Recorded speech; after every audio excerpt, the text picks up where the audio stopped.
কক্সবাজার জেলার চকরিয়া থানার অন্তর্গত ইসলামী তাওহীদি কাফেলার উদ্যোগে সিরাতুন নবী সাল্লাল্লাহু আলাইহি ওয়াসাল্লাম মাহফিলের সম্মানিত সভাপতি জনাব মাওলানা হাফেজ শাহাবুদ্দিন আতারাল্লাহু উমরাহু ওয়া বারাকাল্লাহু ফি হায়াতি। আল্লাহ তাআলা বলেন, পৃথিবীতে সবচাইতে বেশি ভয় আল্লাহকে করে আলেমরা। কারা? বলেন না কেন? আলেম কারা? আলেমের সংজ্ঞায় আমি পেয়েছি যে ব্যক্তি আল্লাহর কালাম নিয়ে চিন্তা ভাবনা করে। আজ আলেমদের গবেষণা নেই। আমাদের নেতা যিনি মুহাম্মদুর রাসূলুল্লাহ জীবনের শেষ ভাষণ দিয়েছিলেন মাত্র 27 মিনিট। কয় মিনিট? তার এই 27 মিনিটের যে বক্তব্য ছিল তামাম দুনিয়া এখনো পর্যন্ত শেষ করতে পারেনি। কিয়ামত পর্যন্ত এর মর্মমানি শেষও হবে না। আর আমাদের 2-3 ঘন্টা না হলে নাকি ওয়াজই হয় না, কারণ আমাদের কথার ভেতরে কোনো মাল নেই। আন্দাজে এক মুসানবীর কাহিনী ধরে 3.5 ঘন্টা বলতেছে, ও নিজেও বোঝে না, যারা সামনে আছে ওরাও বোঝে। আমরা কথা আধা ঘন্টা বলি, কিন্তু এর ভেতরে থেকে এমন এমন শিক্ষা বের করা দরকার যেগুলো আমাদের প্র্যাকটিক্যাল লাইফে কাজে লাগবে। তাফসীর করার যে সমস্ত নিয়মগুলো আছে তার ভেতরে অন্যতম একটা, যে ব্যাখ্যা যেটা শুনবেন এটা যেন আপনার বাস্তব জীবনে কায়েম হয়।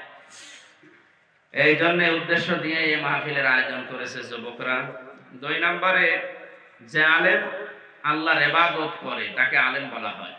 ইবাদতের এটা ব্যাপক অর্থবোধক একটা শব্দ।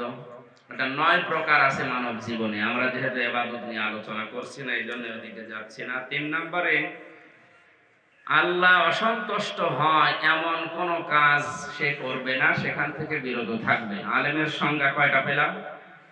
3টা। বলেন কয়টা? 1 নম্বরে, আলেম হচ্ছে আল্লাহর কালাম নিয়ে যারা চিন্তা ভাবনা করে। তাহলে আলেমদের উদ্দেশ্যে আজকে আমি সহ যারা আলেম আছে বাংলাদেশ সহ বিশ্বে, তাদের উচিত হবে আল্লাহর কোরআন নিয়ে চিন্তা ভাবনা আরো বাড়িয়ে দেওয়া। শুধুমাত্র পড়া না। মান ক্বারাআল কোরআনা হারফান ফালাহু আশরু হাসানাত। কোন মানুষ যদি একটা অক্ষর পড়ে 10টা নেকি হবে। হ্যাঁ, অবশ্যই হবে। কিন্তু শুধু পড়ার জন্যই আল্লাহ কোরআন নাযিল করলেন, আফালা ইয়াতাদাব্বারুনাল কোরআন দিতেন না। কি হয়েছে তোমাদের, কোরআন নিয়ে কেন চিন্তা ভাবনা করো না? ওয়ালাউ কানা মিন ইনদি গায়রিল্লাহি লাওয়াজাদু ফীহি ইখতিলাফান কাসীরা। কোরআনে কোনো বৈপরীত্য হয় এরকম কথা আমি আল্লাহ নাযিল করি না। আমা আলা কুলুবিন আকফালুহা। তোমাদের অন্তরে কি তালা মারা যে কোরআন নিয়ে কোনো চিন্তা ভাবনা নেই? আজ আমরা কিছু কথা আখিরাত ভিত্তিক আলোচনার বিষয় হচ্ছে কিয়ামতের ভয়াবহতা। কি বললাম? এটা সামনে বিশাল দিন আমাদের সামনে আছে। 50 আলফা সানা মিম্মা তাউদ্দুন। যেভাবে আমরা গণনা করে 1 2 3 4 করে, মরণের পরে এমন একটা দিন শুরু হবে যেটা হবে এরকম 50,000 বছরের মতো লম্বা। সুতরাং সেই দিন সম্পর্কে আমরা মুসলিম হিসাবে আমাদের অবশ্যই সতর্ক থাকা দরকার। আমরা কথা বলবো এবং বাস্তবে মেলাবো আসলে ওইদিকে যাচ্ছি কিনা। এখানে চিন্তা ভাবনা আমাদের বাড়িয়ে দেওয়া দরকার কোরআন নিয়ে, না লালনের জীবনী নিয়ে। আজ লালন ইনস্টিটিউট গঠন হয়, লালন একাডেমি তৈরি করা হয়, কিন্তু কোরআনে কারিমের একাডেমি বাংলাদেশে আছে? কোরআন গবেষণা করার কোন প্রতিষ্ঠানে দেশে এখন আছে? অথচ আলেম হচ্ছে লক্ষ কোটি কোটি আলেমের দেশে। 2 নম্বরে, আল্লাহর ইবাদত একেবারে রান্নাঘর থেকে শুরু করে আন্তর্জাতিক জীবন পর্যন্ত আলেমদের লাগবে। আমরা যারা আলেম এখন হচ্ছি, আমাদের ইবাদত শুধু ব্যক্তিগত জীবনে, খুব বেশি হলো রান্নাঘর থেকে পরিবার, এই শেষ। সামাজিক জীবনে ইবাদত নেই। অর্থনৈতিক জীবন আমরা বুঝি না, রাজনৈতিক জীবনে তো নেই, আর বাকি জীবন তো কিছু জানেই না। আন্তর্জাতিক জীবন যে একটা জীবন আছে ও কিছু জানেই না। আমরা জানার চেষ্টা চালাবো, মানার চেষ্টা চালাবো ইনশাআল্লাহ। 3 নম্বরে, আল্লাহর সন্তুষ্টি মূলক কাজে আমরা আত্মনিয়োগ করবো। আল্লাহ আমাদেরকে যেন তৌফিক দেন, আমিন। দরুদ আর সালাম রাসূলের উপরে পাঠ করছি, যিনি আমাদের আদর্শ নেতা মুহাম্মদুর রাসূলুল্লাহ সাল্লাল্লাহু আলাইহি ওয়াসাল্লাম। মোবাইল আমি একেবারে এরো দিয়ে দিলাম, কেউ যেন কল দিতে না পারে। যাদের মোবাইল আছে অন্তত 40-45 মিনিট একটা বিষয় আমাদের বিশ্ববিদ্যালয়ে যেভাবে ক্লাস হতো ওইভাবে আমি ক্লাসের মতো নেব। সর্বোচ্চ ক্লাস হয় ভার্সিটিতে 45 মিনিট। কয় মিনিট? হ্যাঁ, এটা একটু হালকা অফ করে রাখেন। ভার্সিটি যারা পড়ায়, বিশ্ববিদ্যালয়ে যারা শিক্ষক, এদের যোগ্যতা নেই, এই জন্য 45 মিনিট ক্লাস নেয় নাকি? হ্যাঁ, আমার বিশ্ববিদ্যালয়ে যারা স্যার ছিল, বেশিরভাগ স্যার সব মদিনা বিশ্ববিদ্যালয় থেকে, আল আজহার থেকে আসা। ডক্টর জিয়াদ, আমার মনে হয় এই সমস্ত স্যারগুলো, ডক্টর লোকমান, ডক্টর আবামা, সাইফুল ইসলাম সিদ্দিকী, এরা যদি ক্লাস শুরু করে এক একটা শব্দ নিয়ে, আপনার হায়াত যতদিন আছে বসে থাকবেন, মাথা নাড়াবেন না যদি আপনি বোঝেন। কিন্তু সর্বোচ্চ 40 থেকে 45 মিনিট পরে ঘন্টা বেজে যায় আর এক স্যার এসে হাজির। তো ওনার যোগ্যতা নেই, এই জন্য এরকম ক্লাস করায়, নাকি এর ভেতরে কোনো কারণ আছে? কারণটা কি? বিজ্ঞান মানুষের এই মেধার উপরে গবেষণা চালিয়ে দেখেছি, 40 থেকে 45 মিনিট যদি একাধারে কথা বলা যায়, মানুষের মেধায় কথা ধরার একটা যোগ্যতা আছে, একটা লিমিট আছে। এরপরে যদি কথা বলা হয় ওগুলো আর থাকে না, আস্তে আস্তে বের হয়ে যায়। এই জন্য ঘন্টার পরে ঘন্টা কথা বলাও ঠিক না, ও শোনাও ঠিক না। 40-45 মিনিটের ভেতরে যদি আপনার মেধা এটা থাকে, আপনি পরবর্তীতে বাস্তবে প্র্যাকটিক্যালে কাজে লাগাতে আপনাকে সাহায্য করবে। তাফসীরুল কোরআন মাহফিল, সিরাতুন নবী মাহফিল, এজন্য নবীজির সম্পর্কে কয়েকটা কথা বলা দরকার।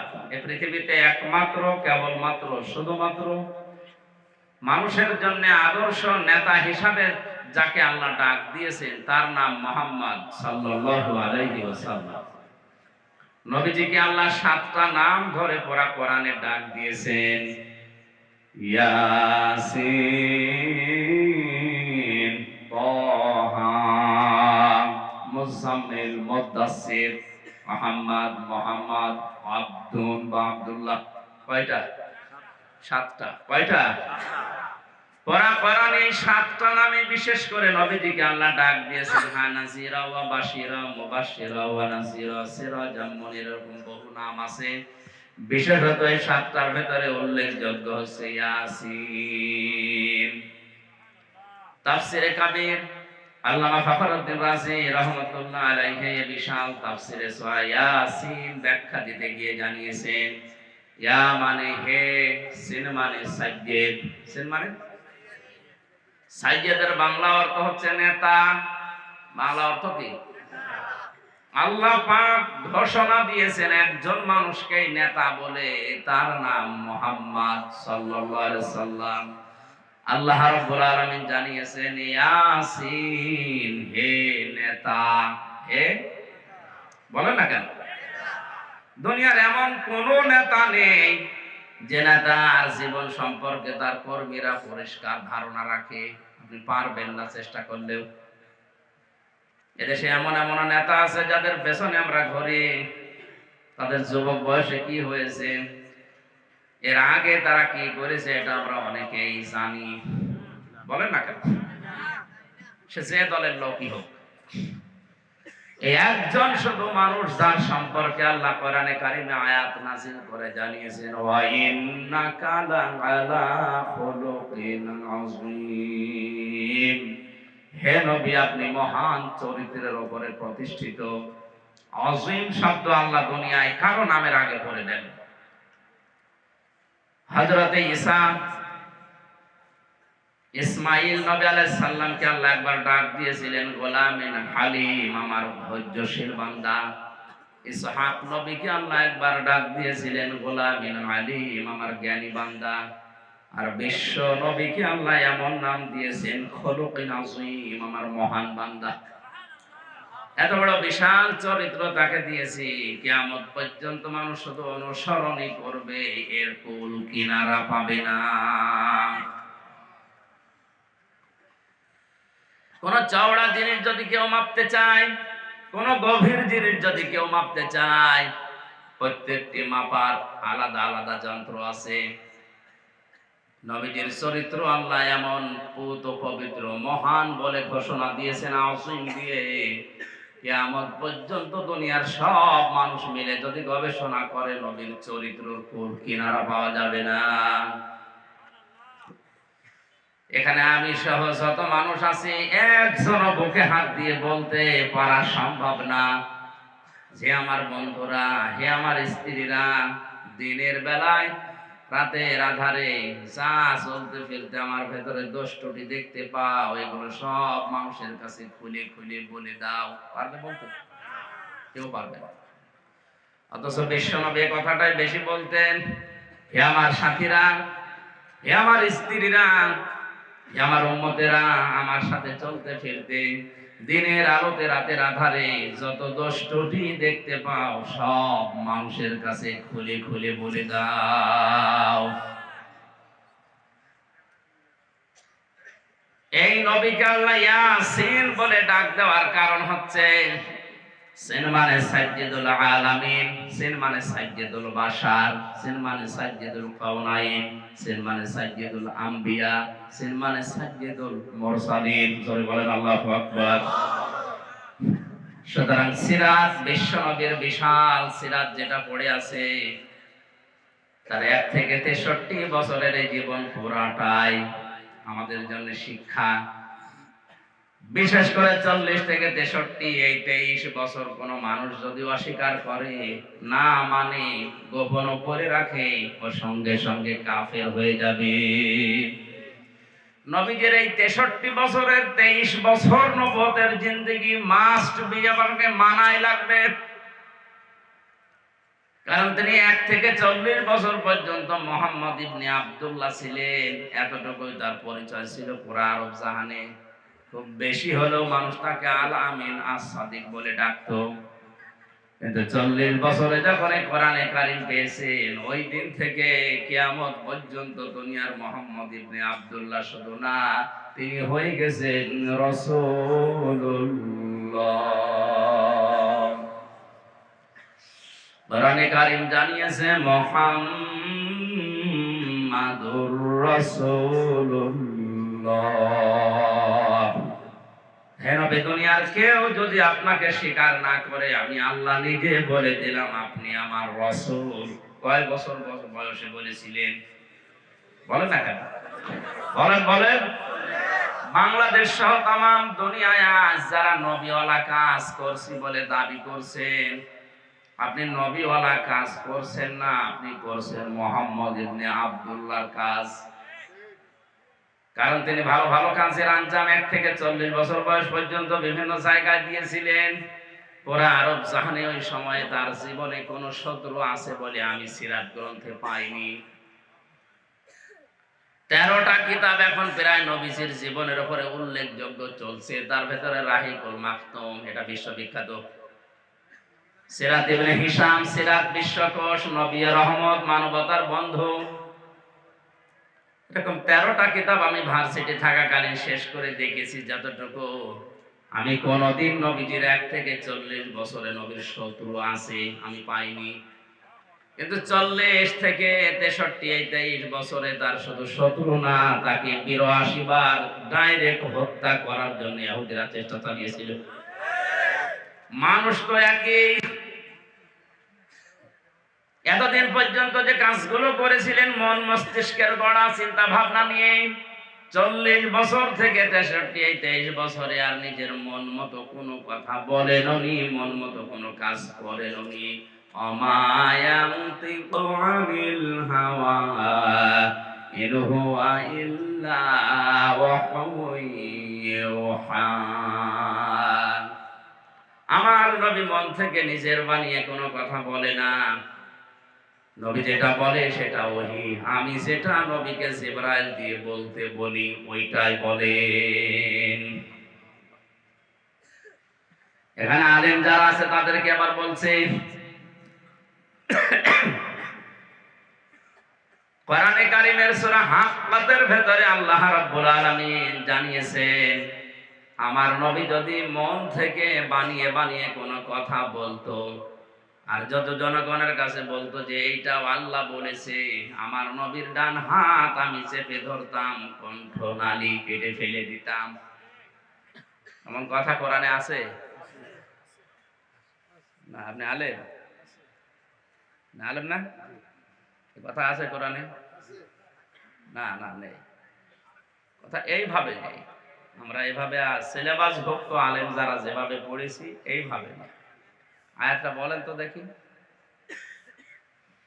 এই জন্য বলছে আলেম যারা আছে তাদেরকে এই কথাটা বলছি, ওয়ালাউ তাকাওয়ালা আলাইনা বা'দাল আকাবিল লা আখাযনা মিনহু বিল ইয়ামিন সুম্মা লাকাতা'না মিনহুল ওয়াতিন। জন্মের পর থেকে একটা আমিও শুনেছি, পড়েছি, চিন্তা ভাবনা করার নিয়ত, গবেষণা করার মন মানসিকতা আমারও ছিল না। এরা এই জন্য এদের আমি আসতে মানা করি। আনকানসার নাই সব আলেমরা পর্যন্ত বুঝতে পারছে না শব্দটা, আর আপনি কথা বলছেন মানে কিসের প্রজেক্টর? মাত্র 40 থেকে 45 মিনিট সময় নিয়েছে, আর দিনে 3 বার ডিস্টার্ব করে। এবার আপনি আরো বাদ দিয়ে আপনারা জিজ্ঞেস করবো, যদি জবাব দিতে না পারেন আপনার একটাও কিছু রাখতে হবে। ইয়ার কি মারা ধরে এসেছে না, একটা শব্দ বোঝার কোনো চিন্তা ভাবনা নাই খালি।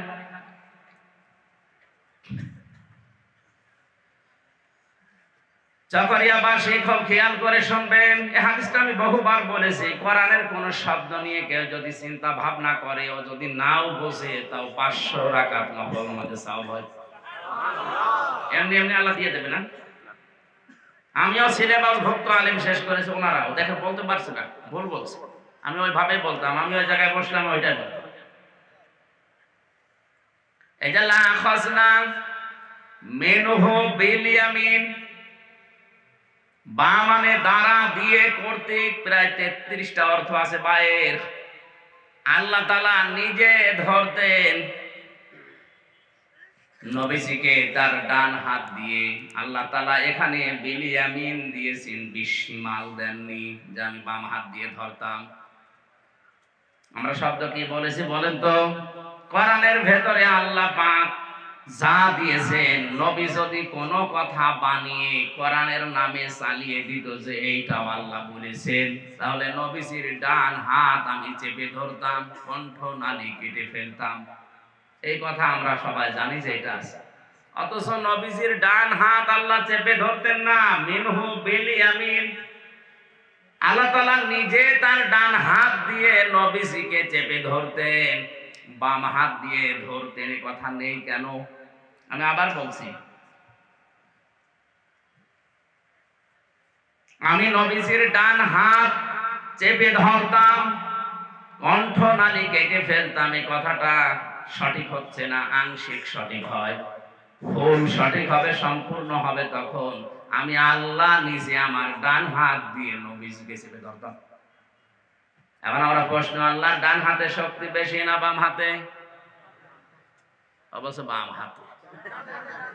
ডান হাতে আল্লাহরে বাম হাতে থাপ্পড় খেয়েছিলাম। কোন হাতে শক্তি বেশি বলেন তো? 2 হাতে। তাহলে আজটা কি ভুল না? ইয়ামিন না দিয়ে, শিমাল না দিয়ে ইয়ামিন দিয়েছেন। এই কারণে আমরা সচরাচর যেটা দেখলে বুঝি আল্লাহ ওই উদাহরণ কোরআনে দিয়েছেন।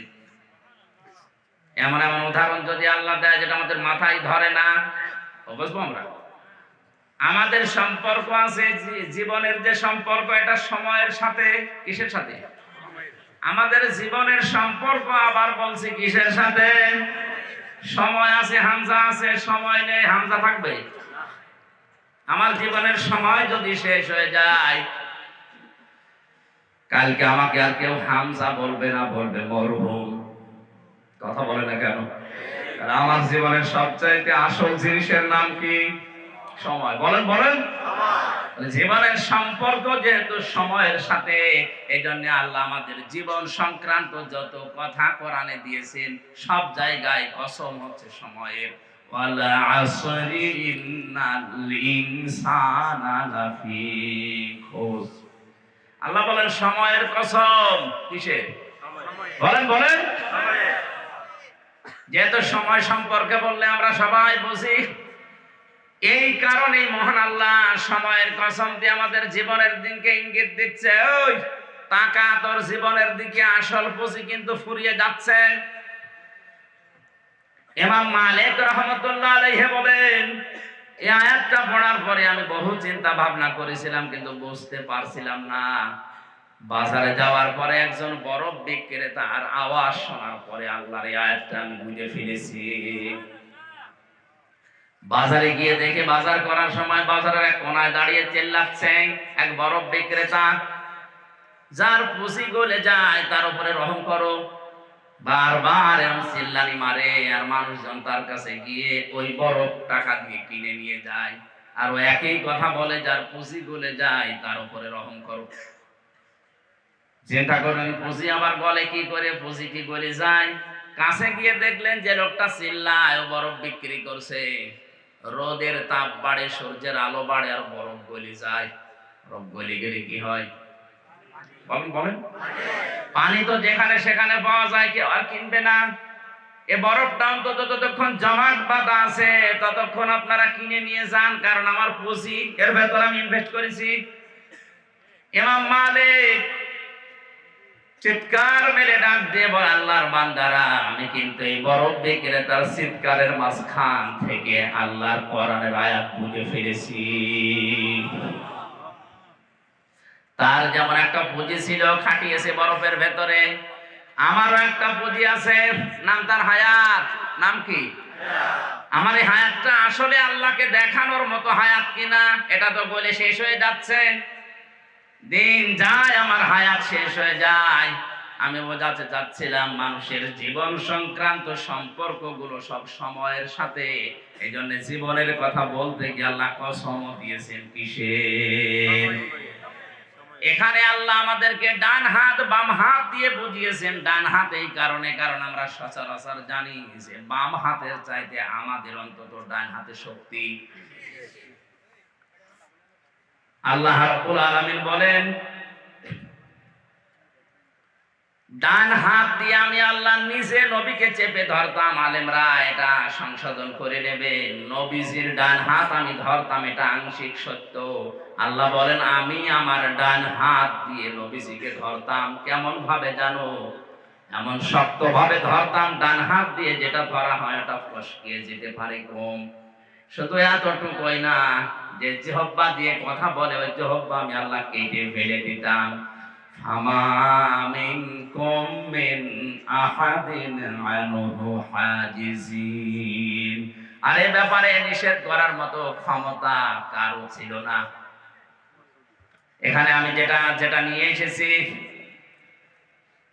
কোরআনে কারিমে এমন কোন কথা আল্লাহ পাক, এমন কোন কথা নবীজি বলেন নাই যেটা আমার আল্লাহ বলতে বলেন নাই। তাহলে এই কথাগুলো তিনি শুরু করেছিলেন যেই বয়সে, ওটা কত বছর? সবাই বলেন 40 থেকে 63। এই 23 বছরের কর্মপদ্ধতি যাদের জীবনের সাথে পৃথিবীতে মিলবে, ওইটাই নবীওয়ালা কাজ। বাকি 1 থেকে 40 ওটা নবীওয়ালা কাজ না, ওটা মুহাম্মদ ইবনে আব্দুল্লাহর কাজ। উনি যে জেলখানায় ছিলেন 3 বছর, এটা কি 1 থেকে 40 না 40 থেকে 63 ভেতরে? সুতরাং আজও বাংলাদেশ সহ বিশ্বে যাদের কোনো জেল জরিমানা, আতঙ্ক, কোনো ঝামেলা, কোনো রকমের টেনশন নেই, তারা কাজ করছেন মুহাম্মদ ইবনে আব্দুল্লাহ। আর যারা এই আতঙ্ক নিয়ে জীবন চালায় তারা কাজ করছে রাসূলুল্লাহ। সিরাতুন নবী লিখে দিয়েছিলেন, এইটা আসল সিরাত। আমি কি কথা বোঝাতে পারিনি? চট্টগ্রাম বিভাগ এটা। এই এলাকায় বেশিরভাগ মানুষ আমরা জানি বা দেখি যেটা বাস্তবে, এরা মিলাদুন নবী নিয়ে খুব আনন্দে আছে। নবীজির মিলাদ নিয়ে, জন্ম নিয়ে যারা আনন্দ করেছে, আপনি তাকান, তারা জাহান্নামে গেছে। নবীজির আপন চাচা আবু লাহাব আর আবু তালেব, এই দুইজনে জন্মের সময় খুশি ছিল। আবু তালেব, আবু লাহাব এত খুশি হয়েছে, আবু লাহাব নিজের দাসী সুয়াইবিয়াকে শেষ পর্যন্ত আযাদ করে না, কাজের মানুষকে পর্যন্ত সে ছেড়ে দিয়েছে, যা বলে ছেড়ে দিলাম। এই দুইজন চাচাকে আল্লাহ জান্নাতে দিয়েছে না জাহান্নামে? বলেন বলেন। শুধু জাহান্নামে দিয়েই ছাড়েনি, তাদের আযাবের ধরনগুলো আল্লাহ কোরআনে তুলে ধরেছেন। সূরা তাওবার 111 নম্বর আয়াতে, 112 13 নম্বর আয়াতে, আর সূরা লাহাব তো পুরোপুরি আছে। কিন্তু যেই দুইজন নবী যেই দুইজন চাচা জন্মেও খুশি ছিল, তার সিরাতে, তার আদর্শে, তার মানে 40 থেকে 63 এই বয়সটা পেয়েও খুশি ছিল, তাদের দুইজনকে আল্লাহ জান্নাতি বলে ঘোষণা দিয়েছে। একজন হযরতে আব্বাস আর একজন হযরত হামজা, দুইজনের ব্যাপারে কোরআনে কারিমে আল্লাহ আয়াত নাযিল করে জানিয়েছেন, রাদিয়াল্লাহু আনহুম ওয়া রাদু আন যালিকা লিমান খাশিয়া রাব্বা। আল্লাহ পাক বলেন, আমি তাদের উপরে রাজি হয়ে গেছি যেমন তারা আমার উপরে রাজি ছিল। জকরিয়াবাসী মেজা মগজ যে মাথায় থাকে চিন্তা করেন, শুধুমাত্র মিলাদ নিয়ে, জন্ম নিয়ে আনন্দ করে বসে থাকলে হবে না, আমাদের আনন্দ করা লাগবে নবীর সিরাত মানার মাধ্যমে। সূরা ইউনূসের 58 নম্বর আয়াতটা আল্লাহ নাযিল করলেন, কুল বিফাদলিল্লাহি ওয়া বিরাহমাতিহি ফাবিযালিকা ফালইফরাহু হুয়া খায়রুম মিম্মা ইয়াজমাউন। নবী আপনি বলুন, তাম দুনিয়ার মানুষ যে যা পেয়ে আনন্দ করছে করুক, তোমরা আনন্দ করবে আমি নবীর জীবনী নিয়ে। তার মানে আমার আদর্শ যেটা আছে, আদর্শ পেয়ে যারা খুশি, এগুলো মানতে পারে যারা, তারা যেন আনন্দ করে। হুয়া খায়রুম মিম্মা ইয়াজমাউন, তামাম দুনিয়া যা পেয়েছে তার তুলনায় আমার আদর্শটা উত্তম। জোরে বলেন সুবহানাল্লাহ। নবীর এই 63 বছরের, বিশেষ করে নবুয়তের জিন্দেগি 23 বছর আমাদের পুঙ্খানুপুঙ্খানু অনুসরণ করার তৌফিক কামনা করছি, আমিন। কোরআনে কারিমের সূরা বাকারা 181 নম্বর আয়াতটা আমরা পড়েছি। 3টা ভাগ আছে আয়াতের ভেতরে, আমরা আলোচনা তাফসীর আকারে করব ইনশাআল্লাহ। জবান খুলে পড়েন, আউযু বিল্লাহি মিনাশ শাইতানির রাজীম, বিসমিল্লাহির রহমানির রহিম।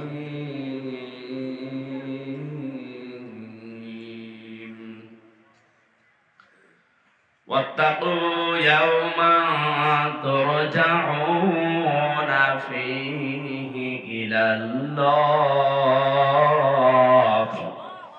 ثم توفى كل نفس ما كسبت وهم لا يظلمون।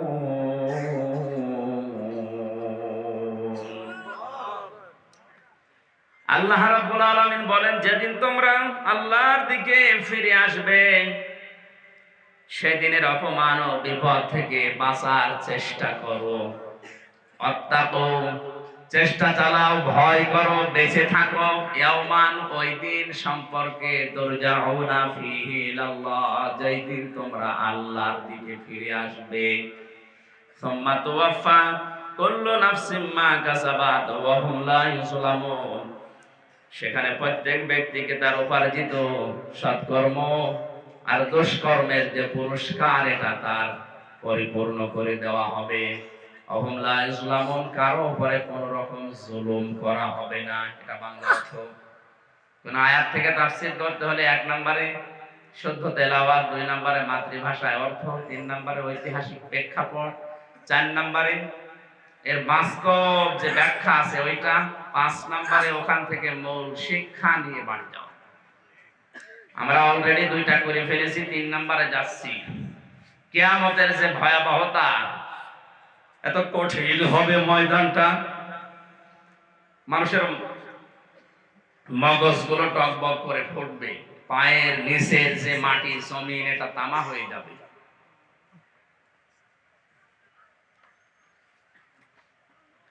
আল্লাহ রাব্বুল আলামিন সূরা মুজাম্মিলের ভেতরে জানিয়েছেন, কিয়ামতে এমন কঠিন অবস্থা আমি তৈরি করব, যুবক মানুষ বৃদ্ধ হয়ে যাবে। কক্সবাজারবাসী একটা যুবক মানুষ মুহূর্তে, সেকেন্ডের ভেতরে কিভাবে বৃদ্ধ হয়ে যায়, কত রকমের কঠিন দৃশ্য দেখলে, অবস্থা ভয়াবহ হলে হবে আপনি বলেন।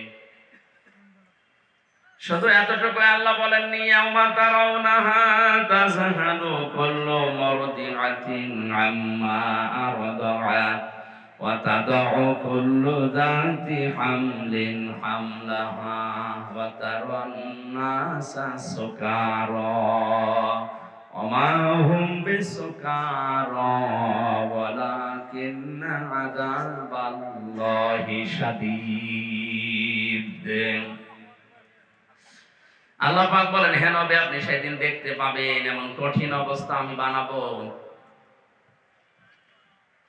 মায়ের পেটে যদি সন্তান থাকে লজ্জায় স্থান লাগবে না, পেট ফেটে সন্তান বের হয়ে যাবে।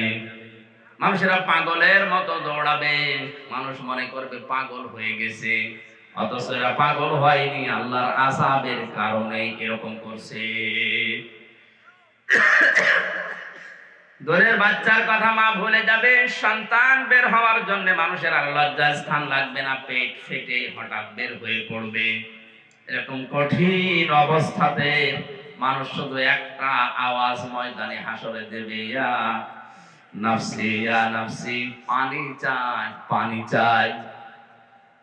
এই কঠিন অবস্থায় একদিন দুই দিন না, 50,000 বছর চলছে। আল্লাহ রাব্বুল আলামিন কিয়ামতের এই ময়দানে বিচার যখন শুরু করবেন, সর্বপ্রথম মানুষকে ডাকবেন একা একা। কয়টা? আল্লাহর বিচার 3টা পদ্ধতিতে আল্লাহ করবেন। সর্বপ্রথমই মানুষকে ডাকবে তার সামনে একা একা 5টা প্রশ্ন করার জন্য। আজ বাংলাদেশ সহ ভারত আর পাকিস্তানে অনেক পীর নামে কলঙ্ক, এরা হারামজাদার চাইতেও খারাপ। এরা এমন এমন কথা ছড়িয়েছে মানুষের ভেতরে, কিয়ামতে আমার দাদা জান আমার বাবা জান জাহাজ নিয়ে আসবে, লক্ষ লক্ষ মুরিদ নিয়ে আসবে। কে বলেছে আপনাকে? নবীরা পর্যন্ত যেখানে ইয়া নাফসি করে কুল পাবে না, আমাদের নবী 50,000 বছর পড়ে আছে সেজদায়, আরশের নিচে মাথা তোলার সাহস পাচ্ছে না। আর আপনি লক্ষ লক্ষ মুরিদ নিয়ে আসবেন, এই কথা মানুষকে শোনান, আর এরা তো আন্দাজে হায় হতাশ করে বসে আছে যে অসুবিধা নেই, বাবা আছে। এটা পুরা কোরআন বিরোধী কথা। সূরা মারিয়াম 16 নম্বর পারা 10 নম্বর পৃষ্ঠা 15 নম্বর লাইনের 95 নম্বর আয়াত, وَكُلُّهُمْ آتِيهِ يَوْمَ الْقِيَامَةِ فَرْدًا। কিয়ামতের দিন প্রতিটি মানুষকে আল্লাহ তার নিজের কাছে ডাকবেন স্রেফ একা একা। কয়জন করি? হ্যাঁ বলেন বলেন, একা একা। সুতরাং এটা যারা ছড়িয়েছে এক এক পীর 40,000 80,000 মুরিদ নিয়ে আসবে, এটা সত্য কথা না মিথ্যা কথা? ওরা বানোয়াট মিথ্যা কথা। এটা কেউ যদি বলে যে কিয়ামতে আল্লাহর গাউস আল্লাহর কুতুবেরা জাহাজ নিয়ে আসবে, জাহাজ চলবে কি করে? ওটা তো তামার ময়দান, পানি পাবেন কোথায়? আন্দাজে এক কথা বলে দেয়। আর মানুষও মনে করে না, হতেও পারে। আরে কোরআন বলছে মানুষ একা একা আসবে, আপনি কোথায় পেয়েছেন কিয়ামতে কোটি কোটি মানুষ এক জায়গায় হয়ে আপনার আল্লাহর কাছে দাঁড়াবে? প্রত্যেকটি মানুষ বিচারের জন্য যাবে কয়জন করি? একা একা। দ্বিতীয় সিস্টেমে যাবে এবার আর একা না, এবার ইয়াউমা নাদউ কুল্লা উনাসিন বিইমামিহিম, প্রতিটি মানুষকে এবার আল্লাহ ডাকবেন তার নেতার সাথে, তার অভিভাবকের সাথে। যার নেতৃত্ব মেলে দুনিয়ায় চলতো, যার আদর্শ মেনে চলতো, আগে ওই লোকটাকে ডাকবে, এরপরে ডাকবে ওই কর্মীকে। চকরিয়াবাসী কোরআনের হাত দিয়ে সত্যি কথা বলছি, আপনি বুকে হাত দিয়ে বলেন, যার পেছনে চলেন এই লোকটা যদি কিয়ামতে আপনার সামনে দাঁড়ায়, আল্লাহ যদি ওর দিকে তাকায়, আল্লাহর এমনিতে রাগ হয়ে যাবে। কারণ ওর পুরা শরীরের ভেতরে ইসলাম নেই। ওই এমন জীবন বানিয়েছে রাত 12টার পরে ঠিক মতো পা পড়ে না মাটিতে, তাল গাছ ধাক্কা দিয়ে বলে বরবা সাইড দে। এরকম মানুষ দেশ নেই? আপনি তার পেছনে স্লোগান দিয়েছেন, তার চরিত্র ফুলের মতো পবিত্র বলেছেন, কিয়ামতে ওই লোকটা আগে আসবে, এরপরে আপনি যাবেন তার পেছনে। তো ওরে দেখেই তো আল্লাহর রাগ হয়ে যাবে আগেই, তা আপনার দিকে তাকাবে কি? তোর নেতাই যদি এরকম হয়, তুই 3 নাম্বার। দ্বিতীয় নম্বরে এবার আর আল্লাহ একা না, পদ্ধতি হচ্ছে সবাইকে মাহশারে হাজির করে আল্লাহ বিচার আরম্ভ করবে। তাহলে পদ্ধতি কয়টা বললাম? সর্বপ্রথম পদ্ধতি কি? কোটি কোটি মানুষ একবারে আসবে। কোন পীরের সাথে মানুষ থাকবে না। কয়জন করে যাবে? কোন সূরা এটা? মারিয়াম। বলেন মারিয়াম। 16 নম্বর পারা 10 নম্বর পৃষ্ঠা 15 নম্বর লাইনের 95 নম্বর আয়াত। যত তাফসীর বাংলাদেশে আছে দেখেন প্রত্যেক তাফসীরের ব্যাখ্যা এটাই আছে। এরপরেও যদি কারো রাগ হয় যে তোমার বাবার বিরুদ্ধে বললো, আমার মনে হয় কপাল নষ্ট হয়ে গেছে, আমি তো আপনার বাবাকে চিনি না, কিভাবে বলবো? যেগুলো বাস্তবে দেখছি এগুলোর সাথে মিলিয়ে বললাম। এবার আসেন, ইয়াউমান তুরজাউনা ফীহি ইলাল্লাহ, তোমরা সবাই ফিরে যাবে কার দিকে? আল্লাহর কাছে। মানুষ যখন ফিরে যাবে, আল্লাহর বিচার পদ্ধতি এবার হবে 3 ধরনের। কয় ধরনের? আল্লাহর বিচার পদ্ধতিতে প্রথম বিচারে আল্লাহ বিচার করে না। এই কথা বলেন, বলেন। আল্লাহ বিচার, আল্লাহ বিচার। দ্বিতীয় নম্বরে আমার আল্লাহ পাক ন্যায় বিচার যদি করে কেউ বাঁচবে না। এই যারা কথা বলে না, কি মনে হয় আপনার? ন্যায় বিচার করলে কেউ বাঁচবে, কেউ ছাড় পাবেন না, জান্নাত তো দূরের কথা। 3 নম্বরে আল্লাহ পাক যদি মাফ করে দেয় তাহলে বাঁচা যাবে। পদ্ধতি কয়টা বললাম? 1 নম্বরে আল্লাহর বিচারে অবিচার, আরো জোরে আল্লাহর বিচারে অবিচার নেই। ওটা তো জানি আমরা সবাই যে নেই, বাস্তবে সব জায়গায় আপনি মিলান। এত ব্যাখ্যা দিতে গেলে সময় শেষ হয়ে যাবে, এই জন্য আমি খুব তাড়াতাড়ি করছি। 2 নম্বরে আল্লাহ পাক যদি ন্যায় বিচার কারো সাথে করে, ও ধরা খাবে। হাদিসে আছে বনি ইসরাইলের এক লোক 1000 বছর ইবাদত বندگی করার পর দিনের বেলা রোজা রাখতো আর জিহাদ করতো, আর রাতের বেলা তাহাজ্জুদের নামাজ পড়ে কাটাতো। লোকটা মনে মনে করছে 1000 বছর যা করেছি জান্নাত আমি পাবোই। স্বপ্নে দেখছে মারা গেছে, কিয়ামত কায়েম হয়ে গেছে। আল্লাহ রাব্বুল আলামিন বিচারের ময়দানে তাকে ডাক দিয়ে বলছে, বান্দা তোর জীবনের উপর আমি খুশি, যা তুই জান্নাতে চলে যা। যেই বলেছে যা তুই জান্নাতে যা, মনে মনে ভাবছে আল্লাহ তুমি শুধু বললে যে যা জান্নাতে যা, এই শেষ। আমি যে এত বছর ইবাদত করলাম, আমার তো মনে হয় আমার ইবাদত দিয়ে আমি জান্নাত পাওয়ার কথা। আল্লাহ মনের ভাষা বোঝে না। ইন্নাল্লাহা আলিমুম বিযাতিস সুদূর, মানুষের মনের ভেতরে কেউ কি ঝুঁকি দেয় এটা পর্যন্ত আল্লাহ জানেন। মানুষের চোখের ভেতরে কি খেয়ানত করে এটা পর্যন্ত আল্লাহ টের পায়। এই কথা বলা লাগবে। কথাটা নরম ভাষায় বলছে, এজন্য আপনি ঠিক বলছেন না। মানুষের চোখের ভেতরে কি খেয়ানত করে, কোন দিকে একটু চোখ ঘুরিয়ে তাকান, কার দিকে কোন নজরে তাকান, এ নজর পড়ার আগে আমার আল্লাহর কাছে নজর চলে যায়। এটা যদি ঠিক বলে সামিয়ানার নিচে বিশ্বাস করে বলেন যে আল্লাহ আমার চোখের নজরও জানে, তাহলে বেগম পাড়ায় বাড়ি বানালে জানে না? আপনি মানুষকে ধোঁকা দিয়ে বোকা বানিয়ে কয়দিন রাখবেন? অনেক জায়গায় গেলে বলে হুজুর মাটির নিচের ওয়াজ করেন, ওপরে যা হয় সেটা বলার দরকার নেই। আরে এইটা না বলে আপনি মাটির নিচে ভালো থাকবেন কি করে? ঝিনাইদহ একবার মাহফিলে ছিলাম, আমারে বলছে এখানে রাজনৈতিক বিভিন্ন দলের লোকজন আছে, অত কিছু বলার দরকার নেই, আপনি মাটির নিচের ওয়াজ করেন। তো মাটির নিচে সর্বপ্রথম কি হয়? মার রব্বুকা। কি হয়? রব মানে কি? রবের 19টা অর্থ।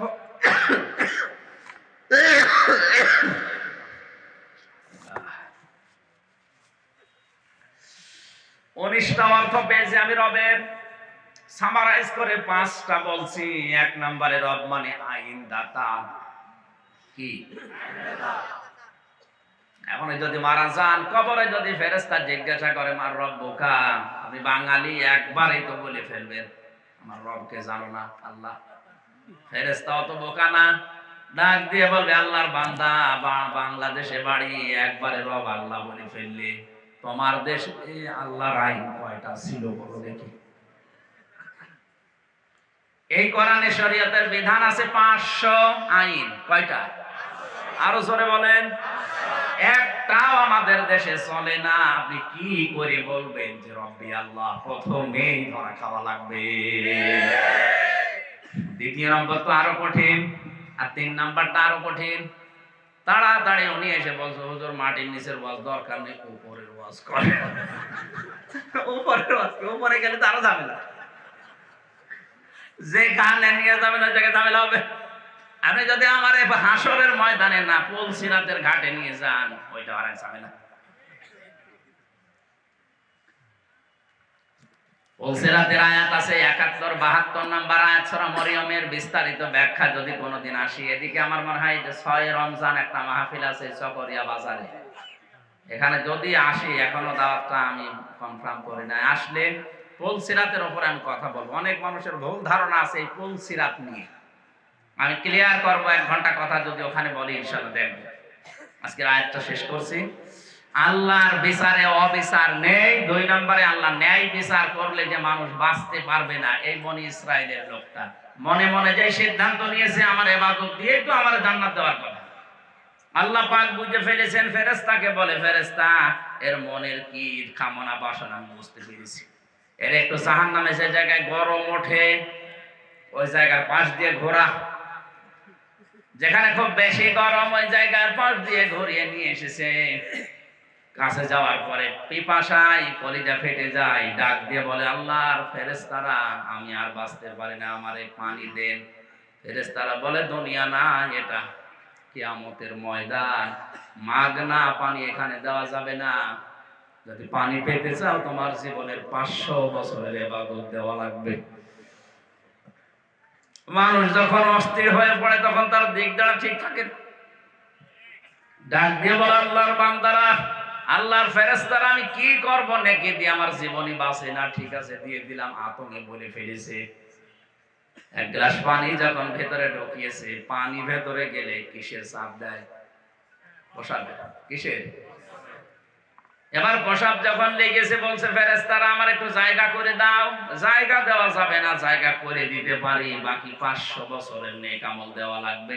বলে দিয়ে দিলাম, আগে দিয়ে দাও। জায়গা দিয়েছে। প্রসাব করার পরে আল্লাহ পাক ডাক দিয়ে বলে, আল্লাহর বান্দা, হে আমার বান্দা, 1 গ্লাস পানি ভেতরে ঢোকালে আর 1 গ্লাস পানি বের করে দিলে, এতেই তুমি 1000 বছরের ইবাদত দিয়ে দিয়েছো। এখন তোমার যদি কিছু থাকে সেটা নিয়ে বাকি জান্নাতে যাও। কিয়ামতের সত্যি যদি আল্লাহ কারো বিচার করা আরম্ভ করে, কেউ ছাড় পাবে না, কেউ বাঁচতেও পারবে না। আল্লাহর কাছ থেকে বাঁচার একটা উপায় আছে, সেটা হচ্ছে আল্লাহ যদি কাউকে মাফ করে দেন। কাবা শরীফ তাওয়াফ করার সময় 6ষ্ঠ চক্করে যখন মানুষ দেয়, এই সময় আল্লাহর কাছে একটা দোয়া করা লাগে। অনেক হাসি মৌলিক বিষয়গুলোই তো জানে না, মানেও না, তে দোয়া পড়বে কখন? এই দোয়ার ভেতরে বলা হচ্ছে, রব্বুল আলামিন, আমি তোমার বান্দা, তুমি আমার মালিক। তোমার ঘরের সামনে এসে আমার এটা মনে হচ্ছে যে আমি যা যা তোমার কাছে পাবো তুমি সব আমাকে দিয়েছো। আমি নেই থেকে হামজা হয়েছি। আমার ছেলে মেয়ে স্ত্রী পুত্র বাবা মা আত্মীয় স্বজন ধন সম্পদ বিশাল নাম কাম সব হয়েছে। আমার যা যা পাওনা ছিল তুমি সব দিয়েছো, কিন্তু তুমি আমার কাছে যেটা পাবে বান্দা হিসাবে আমি তো কিছুই দিতে পারি না। আমার একটা পুঁজি আছে, আল্লাহ তুমি আমারে মাফ করে দাও। এই জন্য কিয়ামতের ময়দানে আল্লাহর অবিচার, এই জবাব দেন না কেন? সবাই বলেন আল্লাহর অবিচার। আল্লাহ ন্যায় বিচার করলে কেউ বাঁচবে? আল্লাহ কি করবে? ক্ষমা। বলেন বলেন, যদি ক্ষমা করে দেয় তাহলে বাঁচা যাবে। আল্লাহ ওই কঠিন দিন সম্পর্কে বলেন, এমন মানুষও আসবে অপমান হয়ে, এমন মানুষ আসবে সম্মান নিয়ে। কারো মুখমণ্ডল উজ্জ্বল হবে, কারো হবে কালো। এই জন্য তোমরা ভয় করো ওই দিবসকে। এই ভয়টা আরম্ভ করা লাগবে আমাদের আজকের থেকে না 5 বছর পরে। এই ভয় করা লাগবে সর্বপ্রথম যে সত্তাকে, ওই সত্তা আমাদের আল্লাহ। ওনাকে যদি ভয় করে জীবন মানুষ আরম্ভ করে, ওর জীবনকে বহু পদে পদে আমার আল্লাহ পরিচ্ছন্ন করে দেবেন। কিয়ামতের ওই কঠিন দিনে ওয়াত্তাকু ইয়াউমাল লা তাজজি কুল্লু নাফসিন আন নাফসিন শাইআও ওয়া লা ইউকবালু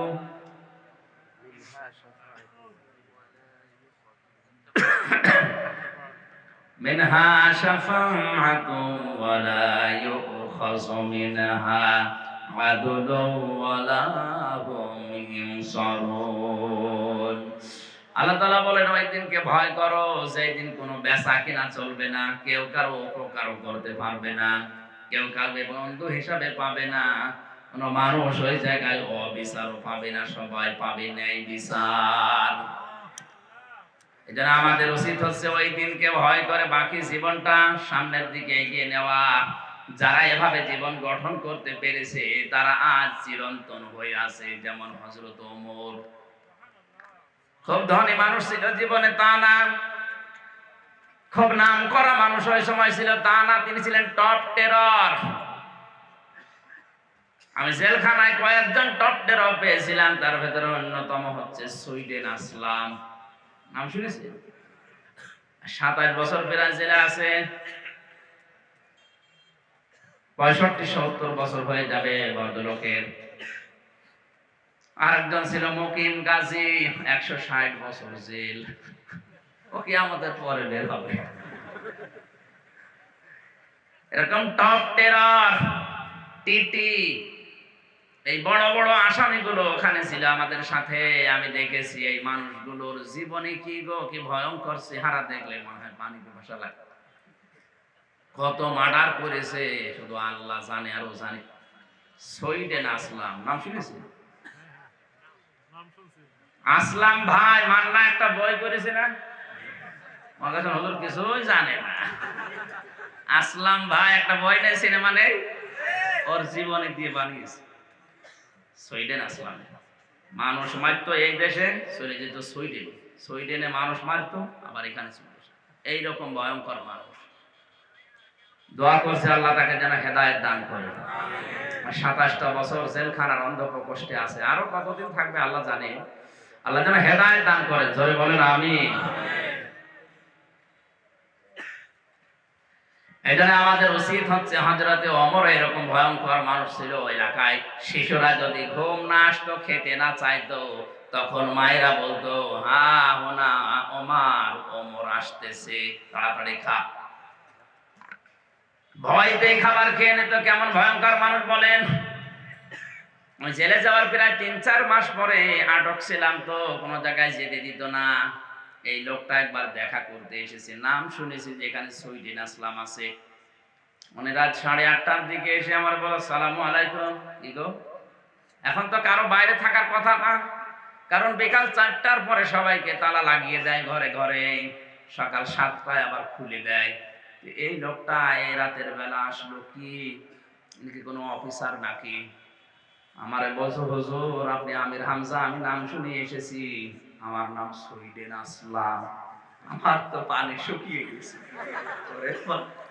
এই লোক আমার কন্টেম সেলের সামনে কি কি বলে, বলছে আমার বউ আমার একটা জিনিস জিজ্ঞাসা করেছে, আমি আদালতে গিয়েছিলাম, একটা মাসলা নেব আপনার কাছে। মাসলা, কোনো অসুবিধা নেই, আপনি কি মাসলা নেবেন, যত মাসলা নেবেন বসে, সব মাসলা বলছে। চেহারা ওই দিন প্রথম দেখলাম, আরে মানুষ যে এরকম ভয়ঙ্কর হয়, ওরে বাবা। তাও তো তখন প্রায় 2.5 বছর আগে। মুরব্বী হয়ে গেছে, প্রায় এক পা প্যারালাইজড হয়ে গেছে, এখন বেশি নড়তেও পারে না। আমরা হযরতে ওমর এই কিয়ামতের বিশ্বাস, আল্লাহর ভয় নিয়ে যখন আরম্ভ করেছিলেন, তার জীবনে এত বেশি পরিবর্তন হয়েছিল, তিনি জিরো থেকে হিরো হয়ে গিয়েছিলেন। আল্লাহ পাক বলেন, আত্তাকু, ভয় করো। কাকে? আল্লাহর ভয় মানুষের ভেতরে আসলে জীবন যে পরিচ্ছন্ন হয়, সুখে থাক দুঃখে থাক, তার বাস্তব উদাহরণ গোয়ালিনীর মেয়ে। এক কথা বলেন, সারা জীবন শুধু শুনেছি, জীবনে একটু মেলাতে পারি না। আব্দুল কাদের জেলানির কথা শুনে বিভিন্ন জায়গায় বছরে বছরে অনুষ্ঠান করা হয়, অথচ তার বাবা তার মা আছে, ভয় করে জীবন চালিয়েছে, ইতিহাস হয়ে আছে, ওখান থেকে কিছু নিতে পারি না। আন্দাজে ইসালে সাওয়াবের মাহফিল বছরে বছরে করে যাচ্ছে। তার বাবা আবু মুসা জঙ্গি রহমতুল্লাহ আলাইহি জীবনের প্রতি পদে পদে আল্লাহকে ভয় করার কারণে মহান আল্লাহ জগৎ বিখ্যাত ওলি তার মায়ের পেটে দিয়েছিলেন। এজন্য আল্লাহকে ভয় করার মাধ্যমে বাকি জীবন আমরা যেন পরিচ্ছন্ন করতে পারি, আল্লাহ তৌফিক দিন, আমিন। বারাকাল্লাহু লানা ওয়া লাকুম ফিল কোরআনিল আযীম।